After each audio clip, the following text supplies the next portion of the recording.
Will interest rate drop, or is this the new norm?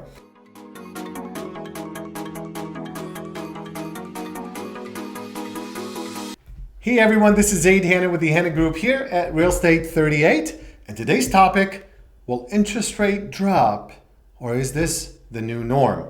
Well, I always like to answer with data. So historically, let's go back and see exactly what did our rate market, what did our real estate market react to recessionary period, and how did that affect the interest rate market? So the great thing is that I have this graph that's actually from Freddie Mac. I did not make this graph. We're actually downloaded directly from that institution. And it gives us some insight as to what did happen here in the past 40 years. So what's interesting about that is that let's go ahead and look at the recession of 1980s, 1990s, 2001, 2007, 8, and also 2020. So let's start with 1981. Do you see how sharply that interest rate actually dropped? So we were close to, oh my God, I remember we were always joking around about, well, at least it's not the 80s, it's 17%. It was actually that high.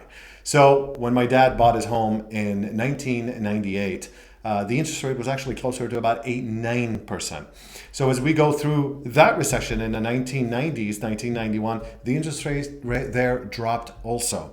As we head into 2001, the dot-com crash, their interest rates there also dropped. And if you look at the interest rate in that, as we've been literally retracting from 17% until about, a year ago, we were 2.5, 2.25 on some of the ARM products. That is insane. So you get to see even in 2008, the market had dropped. And recently, during COVID recession in 2020, we also dropped from about 3% down to about 2.5%. So if we go to the next slide here, as we look through the recessions, it gives you exactly a comparison to, we were at 16% in the 1980s to 11%.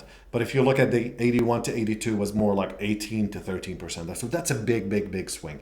In 1990s, we had a swing of about 11 to about 8.75%.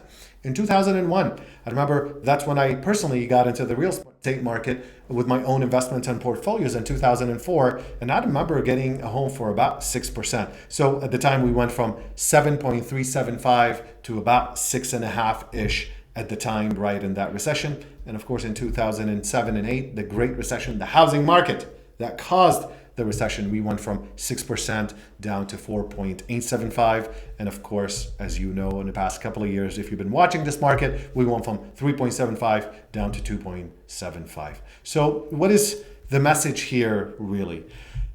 Is a recession bad for the real estate market? Well, it sure is not bad for the rate market.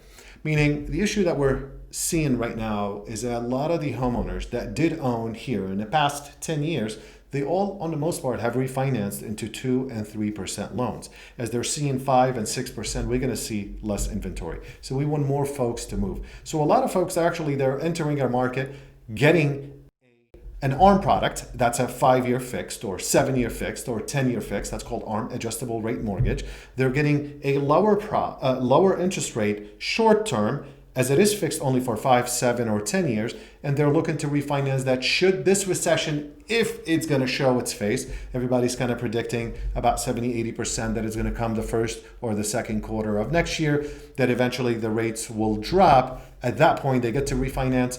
And the goal, by the way, is for the Feds, and it's all tied up to the 10-year Treasury bond, that we may be seeing it in the mid to high 4s. That's going to be a comfortable rate for the Bay Area. We've had that between 2013 to 2019. That was about the going rate, about 4%, 4.25, 4.5. And we had a very healthy, very strong real estate market where we continue to see growth. If you guys need further data to look into numbers and historic data, pricing of homes, feel free to reach out, 408-515-1613. Talk to you later.